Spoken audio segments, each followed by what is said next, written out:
তুমি আমার এমনই একজন। 1996 সালের 6 সেপ্টেম্বর সবাইকে বিস্মিত করে না ফেরার দেশে চলে যান নায়ক সালমান শাহ। ক্যারিয়ারের সময়সীমা মাত্র 4 বছর, আর তাতেই হয়েছিলেন খ্যাতিমান। মৃত্যুর এত বছর পরও দর্শক হৃদয়ে আজও বেঁচে আছেন ঢালিউডের হার্টথ্রব নায়ক সালমান শাহ। সালমান শাহের মৃত্যু প্রায় 29 বছর কেটে গেছে। এতদিন পরও রমেশের চোখ বন্ধ করলে ভেসে ওঠে ঢাকা মেডিকেল কলেজ হাসপাতালের নিস্তব্ধ ঘরে শুয়ে থাকা নায়ক সালমান শাহর মরদেহের দৃশ্য। সবার মতো রমেশও বিশ্বাসই করতে পারছিলেন না প্রিয় নায়ক সালমান শাহ আর এই ভুবনে নেই। সালমান শাহর মৃত্যুর পর লাশ আনা হয় ঢামেকের মর্গে। হাসপাতালের মর্গের সেই সময়ের তরুণ ডোম রমেশ। প্রিয় নায়কের লাশটা আবার তাকেই কাটতে হবে ময়নাতদন্তের জন্য। রমেশ পরে ইসলাম ধর্ম গ্রহণ করেন, নাম হয় সেকেন্দার। গত বৃহস্পতিবার সেই রমেশ অর্থাৎ সেকেন্দার দেশের একটি গণমাধ্যমকে বলেন, শুনেছি প্রয়াত চিত্রনায়ক সালমান শাহর মৃত্যুর বিষয়ে আবারও লেখালেখি হচ্ছে। আমরা তো অত বুঝি না, তবে শুনেছি এবার পরিবার হত্যা মামলার অনুমতি পেয়েছে। তিনি বলেন, চিত্রনায়ক সালমান শাহর ভক্ত ছিল এদেশের লাখ লাখ মানুষ, এতে কোনো সন্দেহ নেই। এদের মতো সে সময় আমিও ছিলাম একজন। সেদিন হঠাৎ শুনতে পেলাম সালমান শাহ মারা গেছেন। লাশ আনা হচ্ছে মর্গে। হয়তো সেদিন বন্ধের দিন ছিল, মানে সরকারি ছুটি শুক্রবার।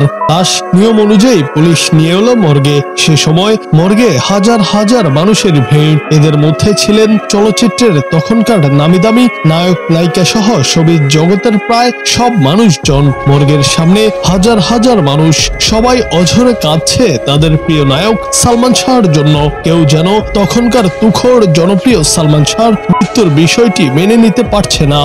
জীবনে যারে চেয়েছি। রমেশ বলেন, তখন ঢাকা মেডিকেল কলেজ মর্গ এত আধুনিক ছিল না। পুরাতন মর্গে লাশটি নেওয়া হয়। চিকিৎসকের নির্দেশে ময়নাতদন্ত সম্পূর্ণ করি আমি। আমার প্রিয় নায়কের বুকে আমি নিজেই ছুরি চালাই। ফরেনসিক চিকিৎসকের নির্দেশে ময়নাতদন্তের সময় সবকিছুই করতে হয়। অবসরে যাওয়া এই ডোম বলেন, 35 বছর চাকরি শেষে বর্তমানে অবসর জীবন কাটাচ্ছি। হাজার হাজার লাশ কেটেছি, কিন্তু সালমানের লাশে হাত দেওয়ার স্মৃতি ভোলার নয়।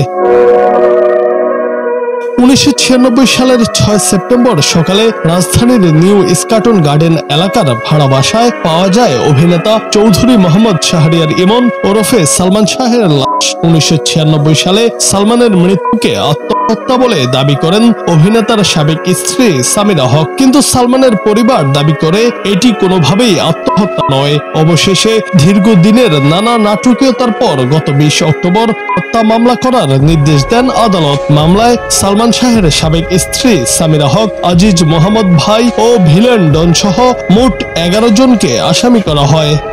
মিস্টার চৌধুরী, আপনি মনে হয় ভুল পাত্রে দর কষাকষি করছেন। আমি বিক্রি হবার মতো পণ্য নই। জুনায়েদ আহমেদ, বাংলা টিভি।